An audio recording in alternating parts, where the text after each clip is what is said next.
अध्याय 4 प्रेम और भक्ति का स्रोत। महाराज चरण सिंह फरमाते हैं, यदि परमात्मा की दया ना होती तो हमें उससे बिछुड़ने का दुख महसूस ही ना होता और ना ही वापस अपने असली घर जाने की इच्छा पैदा होती।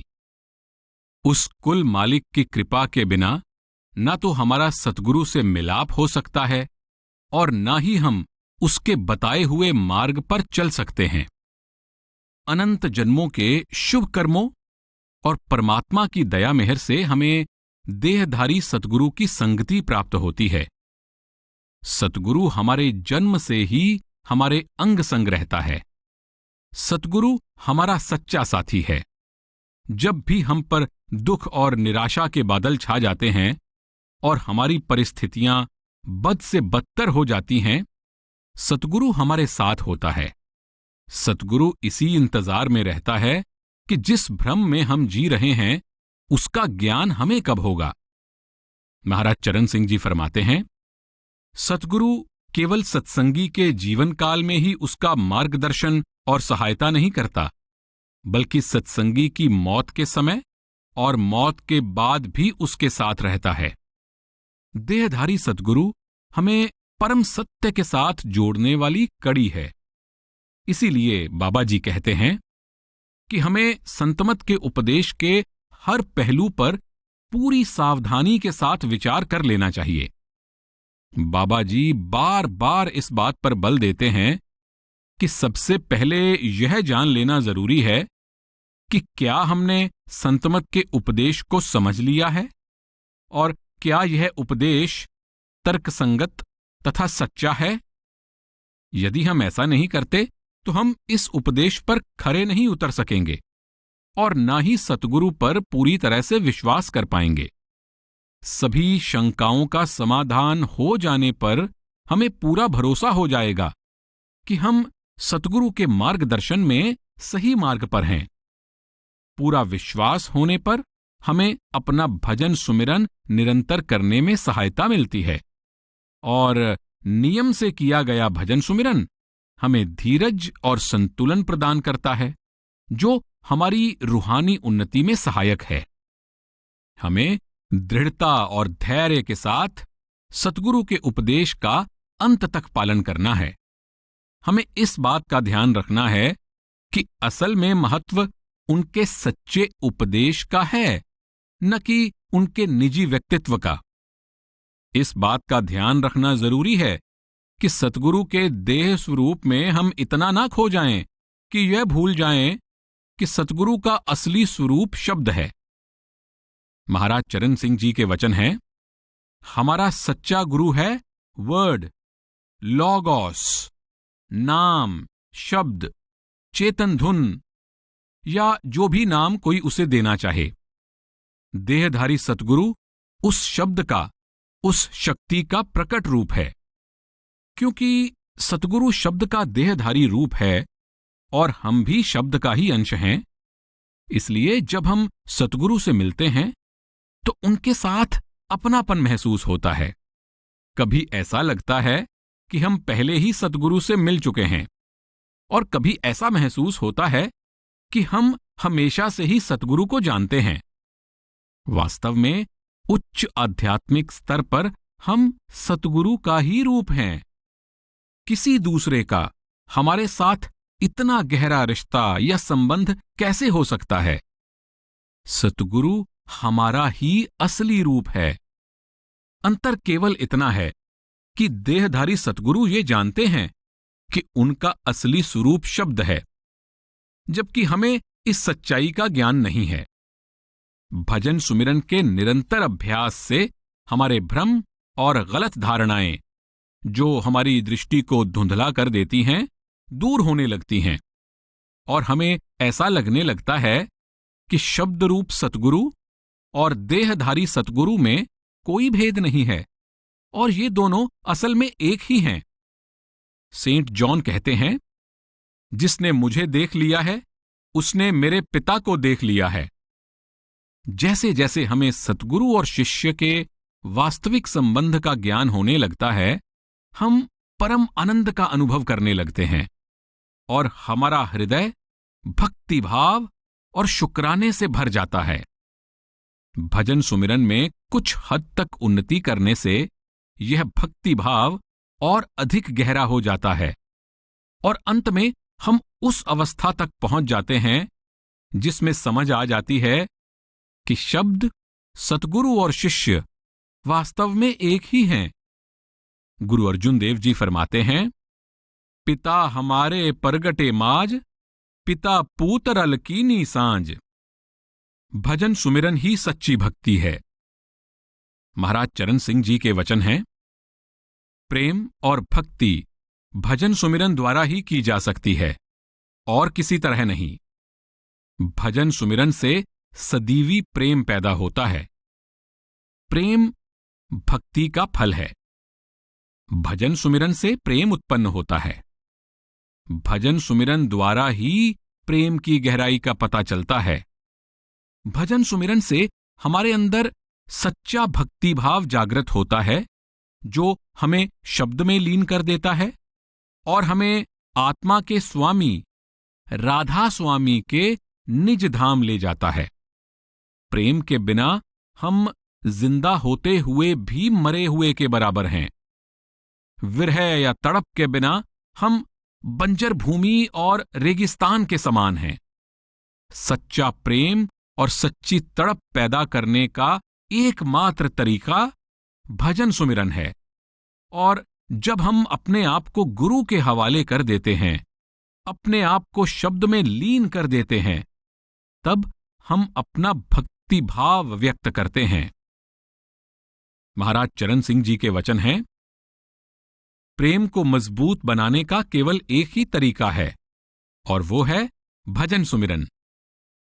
और कोई रास्ता नहीं है, क्योंकि जो प्रेम हमें अपने अनुभव द्वारा मिलता है, उसकी किसी दूसरी तरह के प्रेम के साथ तुलना ही नहीं की जा सकती।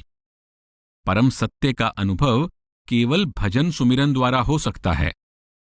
शब्द या परम सत्य की पहचान मन बुद्धि या तर्क वितर्क द्वारा नहीं की जा सकती। बुद्धि द्वारा प्राप्त ज्ञान हमें मन के मंडलों से पार नहीं ले जा सकता। मन से परे जाकर रूहानियत का निजी अनुभव करने का एक ही तरीका है, और वह है प्रेम और भक्ति भाव से भजन सुमिरन द्वारा विचार तरंगों को शांत करना। पास्कल लिखते हैं, मन अपनी दलीलें देता है और बुद्धि उससे वाकिफ नहीं होती। भक्ति भाव ही सतगुरु के उपदेश को ग्रहण करने का सही तरीका है। अगर हम सतगुरु को एक बुद्धिजीवी समझेंगे तो हम केवल उनके शब्दों तक ही सीमित रहेंगे, परंतु यदि बुद्धि को एक और रखकर सतगुरु के वास्तविक स्वरूप को पहचानने की कोशिश करेंगे तो हम जान पाएंगे कि वह शब्द का साक्षात रूप हैं। बुद्धिजीवियों के लिए ऐसा कर पाना मुश्किल है, परंतु हमें कहीं ना कहीं से शुरुआत तो करनी ही होगी। आज का युग भौतिकता प्रधान युग है, जहां विज्ञान का बोलबाला है। इस युग में पलने वाले हम लोग चाहे कितने भी बनावटी और पत्थर दिल क्यों ना हों, फिर भी हमारे अंदर उस अद्भुत प्रेम का अनुभव करने की तड़प है, जिसके संकेत शब्द के प्रेमियों ने अपनी वाणी में दिए हैं। शेख अबू सईद अबिल खैर फरमाते हैं, इश्क ने मुझे खुद से बेगाना कर दिया, मेरा रोम रोम महबूब का पैमाना बन गया, मेरा तो बस नाम ही है, ऐ मेरे दोस्त मेरे महबूब, बाकी सब तो तू ही तू है। भक्ति मार्ग का आरंभ इस बात की पहचान से होता है कि सतगुरु ने हमारे ऊपर दया की है, पर हमें यह नहीं सोच लेना चाहिए कि ऐसी दया तो होनी ही थी या होती ही रहेगी। हम सतगुरु का शुक्राना करके अपने दिल में उनके लिए विरह और प्यार पैदा कर सकते हैं। शुक्र है हमारे सतगुरु का, जिन्होंने हमें नाम की दात बख्शी, हमें भजन सुमिरन की विधि बताई, हमें मन को साधने का और जीने का सही ढंग बताया। शुक्र है सतगुरु का, जिन्होंने हमें सही मार्ग बताया, हमें जीवन का लक्ष्य और दिशा दिखाई। हमारे सतगुरु ने स्वयं उदाहरण बनकर हमें निस्वार्थ प्रेम का पाठ पढ़ाया। उनका शुक्र करने के लिए हमारे पास शब्द ही नहीं है। सतगुरु की शरण में आने से पहले के अपने जीवन पर नजर डालें तो साफ दिखाई देता है कि उस समय भी हम में बदलाव लाने के लिए, जिंदगी को रूहानियत की तरफ मोड़ने के लिए उन्होंने हमारे लिए कितना कुछ किया है। इन सब बातों से हमारा हृदय सतगुरु के प्रति शुक्राने से भर जाता है। एक ऐसा समय भी आएगा जब हम यह अनुभव करेंगे कि सतगुरु कोई साधारण मनुष्य ना होकर कुछ और ही हैं। भजन सुमिरन के जरिए जब हम सतगुरु को देहधारी शब्द के रूप में देखेंगे तो हम पर उनके उपदेश का और भी गहरा प्रभाव होगा। हमारा रूहानी कायाकल्प हो जाएगा और हम पूरी तरह निर्मल हो जाएंगे। ऐसा केवल भजन सुमिरन से ही होगा। बिना भजन सुमिरन के हमें सतगुरु के प्रेम और ज्ञान का रत्ती भर भी फायदा नहीं होता। इसलिए हमें अपनी भावुकता को ही भक्ति नहीं समझना है, बल्कि भजन सुमिरन के द्वारा अपने अंदर सच्ची श्रद्धा पैदा करने की जरूरत को समझना है। भावनाओं को सही दिशा देने से भक्ति दृढ़ होती है। महाराज चरण सिंह जी फरमाते हैं, अगर भावनाएं भक्ति की ओर ले जाएं तो सही है, नहीं तो उन्हें सही दिशा में मोड़ना चाहिए। अगर आप अपनी भावनाओं को खुली छूट दे दें तो वे परेशानी का कारण बन जाती हैं। जब तक नदी अपने किनारों के अंदर बहती है वह फायदेमंद होती है, लेकिन जब बाढ़ के कारण अपने किनारों को तोड़ देती है तो हर तरफ तबाही का कारण बनती है। मन चाहता है कि हम भक्ति मार्ग को एक रोमांस समझ लें। मन हमें ये मान लेने के लिए उकसाता है, प्रीतम सामने है, बस मुझे उसमें समा जाना है। वह परम पिता की तरह मेरी सब जरूरतें पूरी कर रहा है, मुझे कोशिश करने की क्या जरूरत है। वह मुझे खुद बखुद सचखंड ले जाएगा और सब कुछ ठीक हो जाएगा। यह केवल मन का धोखा है। सभी संतों ने हमें सचेत किया है कि प्रेम का मार्ग संघर्ष का मार्ग है। कुल मालिक के प्यारे अपना सिर हथेली पर रखकर प्रेम के मैदान में उतरते हैं। वे सिर न्योछावर करके ही प्रीतम से मिलते हैं। भावनाओं के बहाव में बह जाने से कभी किसी की सूरत शब्द से नहीं जुड़ी। कबीर साहब की वाणी है, गगन दमामा बाजिया हन हनिया के कान, सूरा धरै बधावना कायर तजय परान। अर्थात जब अंतर में युद्ध का बिगुल बजता है तो सूरमा तुरंत रणभूमि की ओर दौड़ता है। वह बिना शस्त्रों के लड़ाई लड़ता है और हर वार अपने सीने पर खाता है। दूसरी ओर कायर ऐसा नहीं करता, बल्कि वहां से भाग खड़ा होता है। वह टीवी देखना शुरू कर देता है या किसी के साथ फोन पर बातें करने लग जाता है या फिर कंप्यूटर पर बैठ जाता है। वह यार दोस्तों के घर चला जाता है और इंद्रियों के भोगों का शिकार हो जाता है। वह मन के घोड़े इधर उधर दौड़ाता रहता है, परंतु भजन सुमिरन की रणभूमि में कभी नहीं उतरना चाहता। परमार्थी की रणभूमि अंतर में है और हमें ये युद्ध अपने अंतर में ही लड़ना है। युद्ध का नगाड़ा निरंतर बज रहा है, हमें रणभूमि में उतरने के लिए चुनौती दे रहा है। यह संघर्ष ही हमारे जीवन का असली मकसद है। यही हमारे लिए इस समय सबसे अधिक महत्वपूर्ण कार्य है।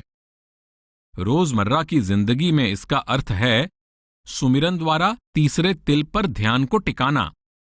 यही एक साधन है जिससे शूरवीर साधक आत्मा को बलवान बना सकता है। यही भक्ति मार्ग का सार तत्व है। यही सतगुरु तथा शिष्य के गहरे संबंध का आधार है। एक एज़टेक कहावत है, सबसे बड़ा सूरमा वो है जो अपने आप पर विजय प्राप्त कर लेता है। ध्यान को तीसरे तिल पर रखना ही सच्ची भक्ति है। अगर हम ये सोचते हैं कि हमारे अंदर भक्ति भाव है, पर हम ध्यान को तीसरे तिल पर एकाग्र नहीं कर पाते, तो इसका मतलब है कि हम भावुकता को ही भक्ति समझे बैठे हैं। भावनाओं के आवेग से ध्यान स्थिर नहीं हो पाता और आध्यात्मिक शक्ति का नाश हो जाता है। अपनी पूरी लगन और चेतना के साथ ध्यान को तीसरे तिल पर एकाग्र करने से ही हम स्थूल जगत की सीमा से परे जा सकते हैं। एकाग्रता द्वारा ही आंतरिक रूहानी अनुभव प्राप्त होगा, जो हमारी विरह और भक्ति का आधार होगा। जब तक हमारी भावनाएं ध्यान को बाहर की ओर खींचती रहेंगी, तब तक हम आंतरिक अनुभव प्राप्त नहीं कर सकते। इसलिए अपनी भावनाओं को भक्ति मत समझो। दोनों के अंतर को समझना जरूरी है। महाराज चरण सिंह जी फरमाते हैं, सच्चा प्रेम हमेशा अंतर में होता है। जब आप प्यार के दिखावे की कोशिश करते हैं तो उसकी गहराई खो जाती है। संतमत दिखावे के प्रेम या भावनाओं पर आधारित नहीं है। संतमत जिंदगी के हर पल, हर मुकाम पर अंतर्मुख होकर जीने का गूढ़ तरीका है। मन सतगुरु के देह स्वरूप के पीछे भागना चाहता है, क्योंकि यह सोचता है कि शायद सतगुरु के प्रति प्रेम प्रकट करने का यही एक तरीका है। जिस तरह लोग किसी जाने माने गायक को देखने के लिए दौड़ पड़ते हैं, उसी तरह हम सतगुरु के देह स्वरूप के पीछे दौड़ते हैं। जब ये देखते हैं कि बाकी सब दौड़े जा रहे हैं और जोर जोर से शोर मचा रहे हैं, तो ये सारा हल्ला गुल्ला देखकर हम भी उसी धारा में बह जाते हैं और हम भी उछलना कूदना और शोर मचाना शुरू कर देते हैं। हमें अपने आप से पूछना चाहिए कि पूर्ण सतगुरु और शिष्य के रूहानी संबंध में क्या ऐसे दिखावे की जरूरत है? क्या हमारी ये सोच है कि सतगुरु के देह स्वरूप के पीछे भागने से भजन सुमिरन की कमी पूरी हो जाएगी? क्या इसका यह कारण है कि हम शरीर की हद से परे जाकर सत्य का अनुभव करने के लिए जरूरी कोशिश से कतराते हैं? हम आसान रास्ता ढूंढते हैं, परंतु सच तो यह है कि देह स्वरूप सतगुरु के चाहे जितनी बार दर्शन कर लिए जाएं, इससे भजन सुमिरन की कमी किसी हाल में भी पूरी नहीं हो सकती। जब हम सतगुरु के देह स्वरूप की पूजा करने की कोशिश करते हैं, तो ऐसा करके क्या हम सतगुरु को पत्थर की एक मूर्ति के स्तर पर नहीं ला रहे? क्या हम सत्य के प्रकट रूप सतगुरु को पत्थर की मूर्ति नहीं बना रहे? हुजूर महाराज चरण सिंह जी कहा करते थे कि हम पानी में दिख रहे सूर्य के प्रतिबिंब की दीवार पर पड़ने वाली परछाई को ही सूर्य समझ रहे हैं। क्या दीवार पर पड़ रही परछाई को देखकर संतुष्ट होने के बजाय सूर्य तक पहुंचना बेहतर नहीं है?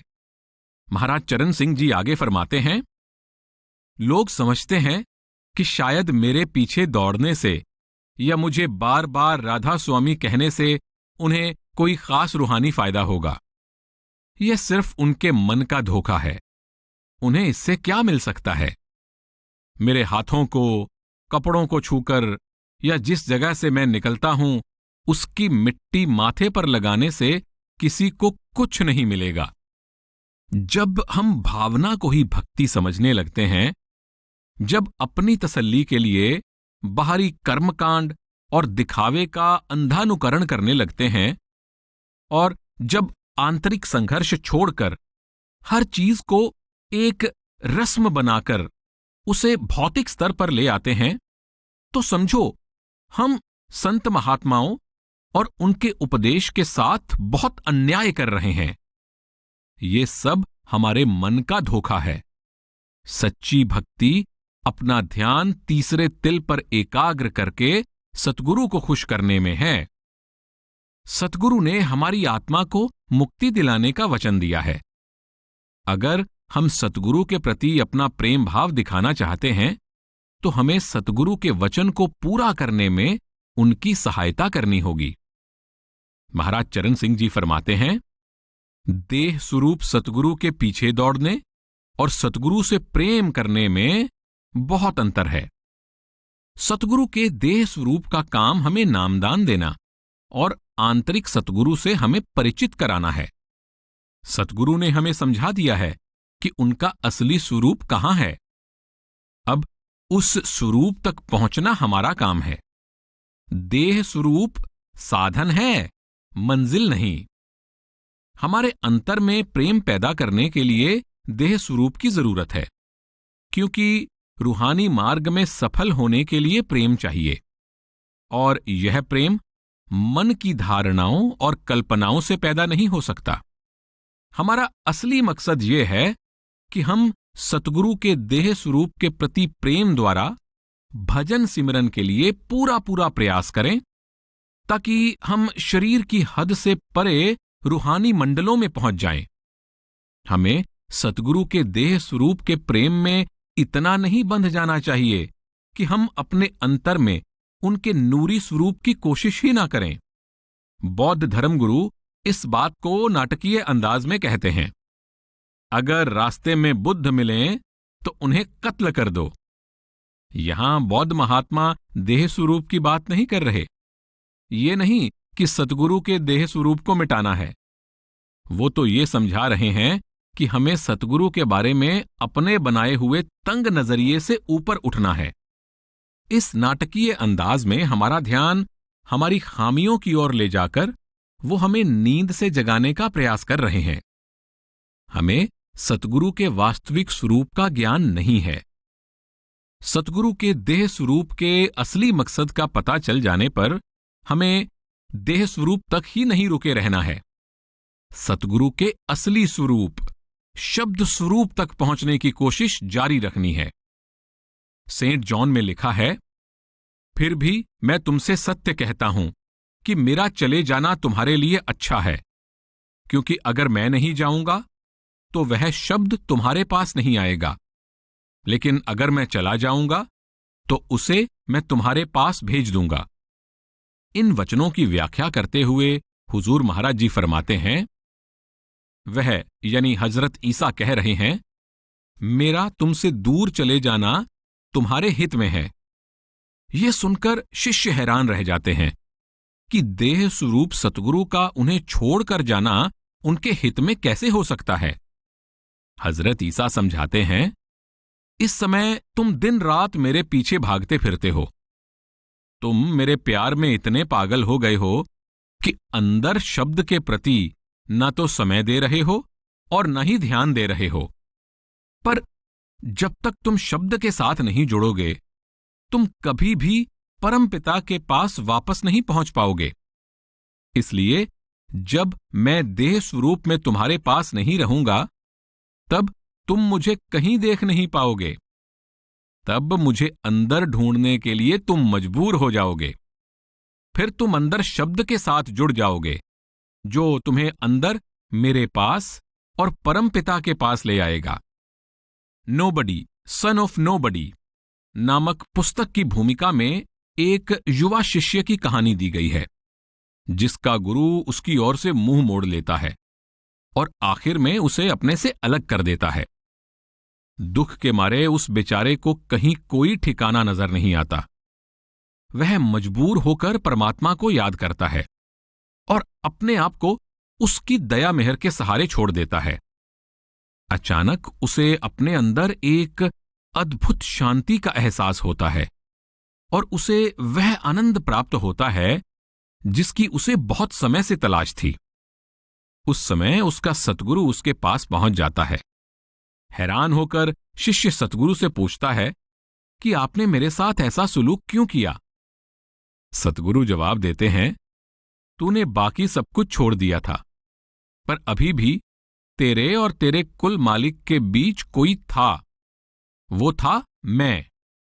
तेरी आशाओं, आवश्यकताओं और चिंताओं के मंदिर में केवल मेरी मूर्ति बाकी थी।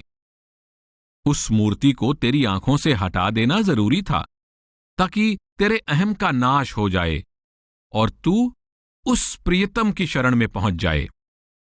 अब उठो, आओ हम मिलकर इस जीत का जश्न मनाएं। सभी संत महात्मा एक ही सत्य पर बल देते हैं। असली सतगुरु शब्द है और आंतरिक दर्शन ही सच्चे दर्शन हैं। सत्य हमारे अंदर है। संतमत शिष्य को परम सत्य तक पहुंचा सकता है, पर उस मंजिल तक पहुंचने के लिए शिष्य को आंतरिक सफर स्वयं तय करना पड़ता है। सतगुरु सत्य की प्राप्ति का मार्ग बता सकते हैं, पर सत्य का अनुभव तो हमें ही करना है। जब बेटे बेटियां अपने पैरों पर खड़े हो जाते हैं तो पिता का फर्ज पूरा हो जाता है। उस समय पिता को सबसे अधिक खुशी होती है कि उसने बच्चों का पालन पोषण करके अपना असली फर्ज पूरा कर लिया है। इसी तरह देहधारी सतगुरु का मकसद हमें सतगुरु के नूरी स्वरूप के साथ मिलाप करने की युक्ति समझाना है, ताकि हम असली और नकली की पहचान कर सकें और दृढ़ निश्चय के साथ अपना सफर तय कर सकें। सच्चा सतगुरु शब्द है जो देह धारण करके इस भौतिक जगत में हमारे स्तर पर आता है, ताकि आंतरिक सतगुरु के साथ हमारा परिचय करवा सके और हमें अपने स्रोत तक वापस पहुंचा सके।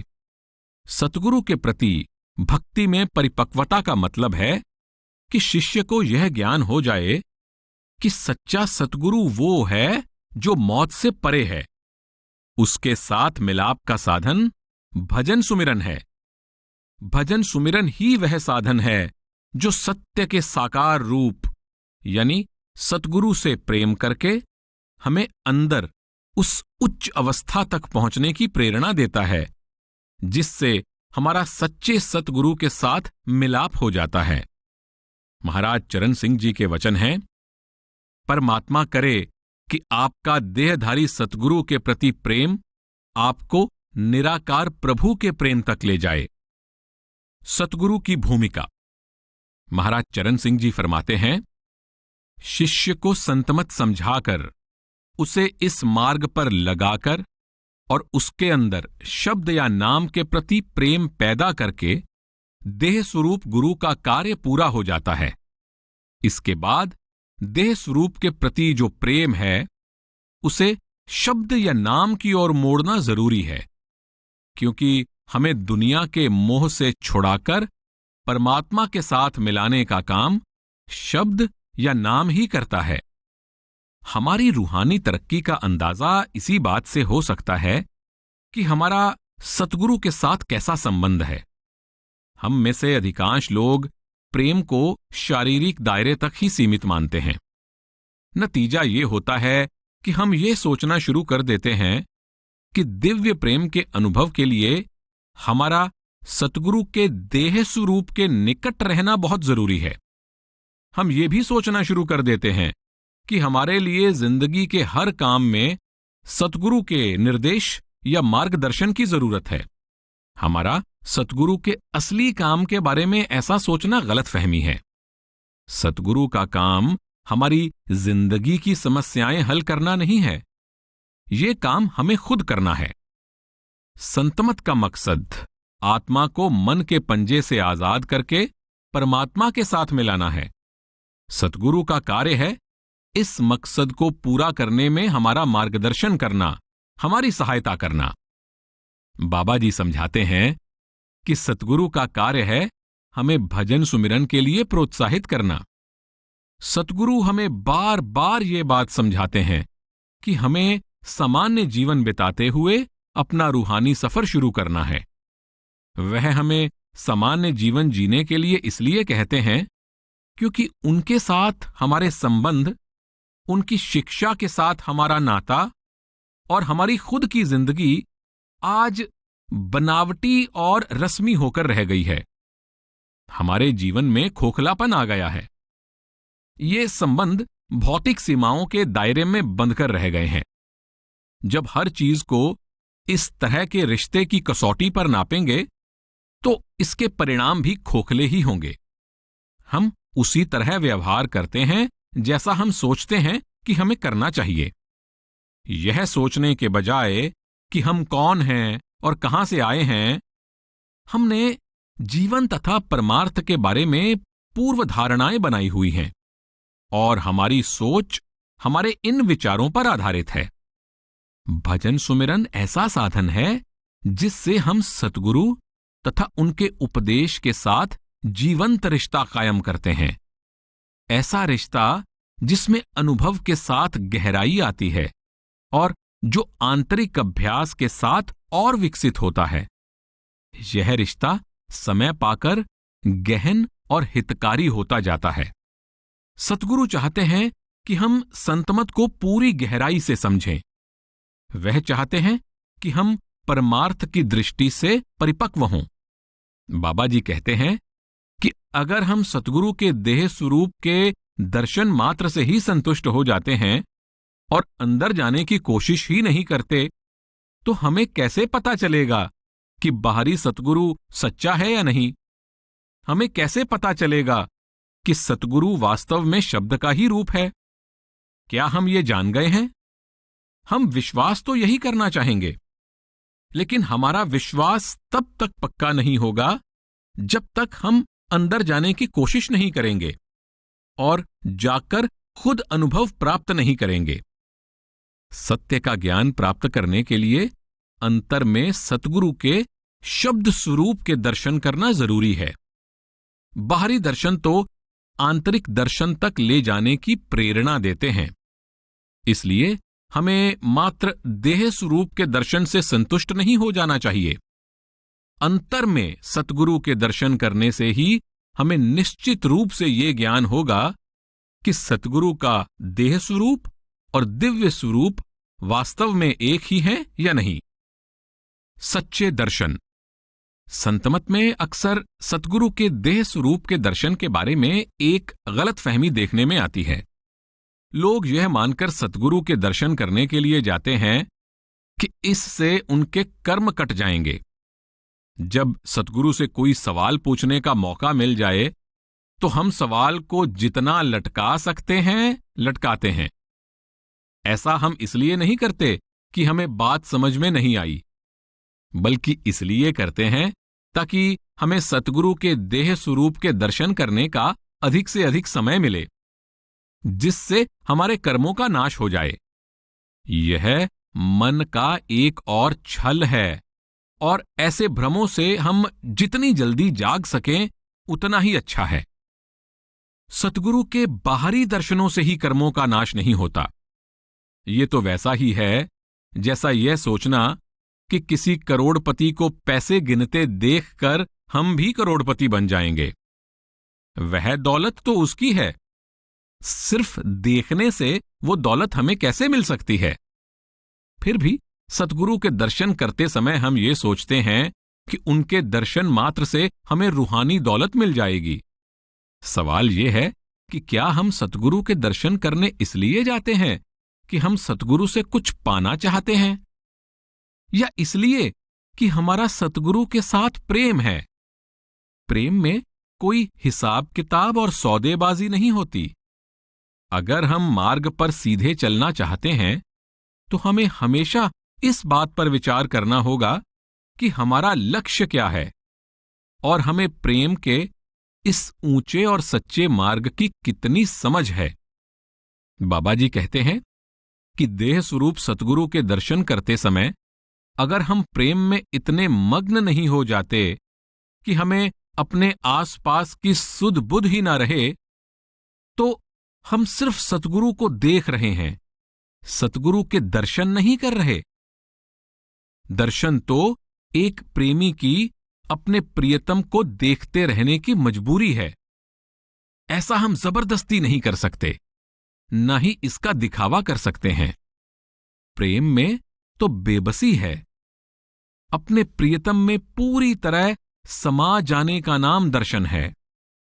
देह स्वरूप के प्रेम से नूरी स्वरूप के दर्शन में सहायता मिलती है और नूरी स्वरूप से मिलाप का साधन भजन सुमिरन है। जब मन में नूरी स्वरूप के दर्शनों की सच्ची तड़प पैदा हो जाती है तो सतगुरु अपने नूरी स्वरूप के दिव्य दर्शन देते हैं। नूरी स्वरूप के दर्शन देना या ना देना सतगुरु के हाथ में है। दर्शन दिए जाते हैं, दर्शन लिए नहीं जाते। चाहे हम सतगुरु की हुजूरी में बैठे हों या फिर 7 समुद्र पार, सतगुरु जब चाहें और जहां चाहें अपने दर्शनों की दात बख्श सकते हैं। हजरत सुल्तान बाहू फरमाते हैं, मुर्शद वस्से सै कोहां ते मैनू दिस्से नेड़े हू, की होया बुत ओले होया वस्से ओ विच मेरे हू। अगर हम सतगुरु की नजदीकी चाहते हैं तो भजन सुमिरन करना जरूरी है। ये सोचना कि हम बार बार डेरे जाकर या जहां कहीं सतगुरु जाएं, उनके पीछे पीछे जाकर उनसे सच्चा और सदीवी संबंध जोड़ सकते हैं, तो ये अपने आप को धोखा देना है, क्योंकि सतगुरु के साथ सच्चा संबंध आंतरिक मंडल पर ही जुड़ता है। भजन सुमिरन के आधार के बिना भौतिक स्तर पर बनाया गया संबंध खोखला होता है। सतगुरु के नूरी स्वरूप के दर्शन करने पर ही शिष्य का अपने सतगुरु के साथ सच्चा संबंध जुड़ता है, और यह संबंध संसार के किसी भी कोने में रहते हुए भजन सुमिरन से ही जोड़ा जा सकता है। ये बात हमें पूरी तरह स्पष्ट होनी चाहिए कि जितनी रूहानी तरक्की डेरे में रहकर होगी, उतनी ही दुनिया के किसी भी कोने में रहते हुए की जा सकती है। रणभूमि तो हमारे अंदर है, और ये संघर्ष जहां भी हम हैं, हमें अपने अंतर में ही करना होगा। हमारी समस्या ये है कि हमें सतगुरु के देह स्वरूप के दर्शन की खातिर हजारों मील का सफर तय करना आसान लगता है, पर अपने ध्यान को अंदर 1 इंच ऊपर की ओर ले जाना बहुत मुश्किल लगता है। रूहानी तरक्की के लिए उत्साह और दृढ़ता की कमी के कारण हम बाहर के देह स्वरूप की ओर दौड़ते रहते हैं। रूहानियत का ज्ञान प्राप्त करने के लिए सतगुरु का देह स्वरूप हमारे लिए पहला आधार है। मन के धोखों से बचने के लिए और इसके साथ संघर्ष करने के लिए यह स्वरूप शिष्य की ढाल भी है, परंतु सतगुरु के सच्चे स्वरूप के साथ नजदीकी संबंध और असली रूहानी तरक्की केवल भजन सुमिरन से ही प्राप्त हो सकती है। इसके अलावा दूसरा कोई रास्ता नहीं है। हर सच्चे सतगुरु ने यही उपदेश दिया है। महाराज सावन सिंह जी लिखते हैं, आपकी हिंदुस्तान आने की इच्छा का मैं स्वागत करता हूं, पर मैं ये चाहता हूं कि आपको इस इच्छा को पूरी करने के लिए स्थूल हाथों पैरों और शरीर की जरूरत नहीं पड़े, बल्कि आप इन पैरों के बिना चलें, इस जीभ के बिना बोलें, इन कानों के बिना सुनें और इन आंखों के बिना देखें, और कमरे के अंदर बैठे बैठे सिर्फ हिंदुस्तान की ही नहीं बल्कि सारे ब्रह्मांड की सैर कर सकें।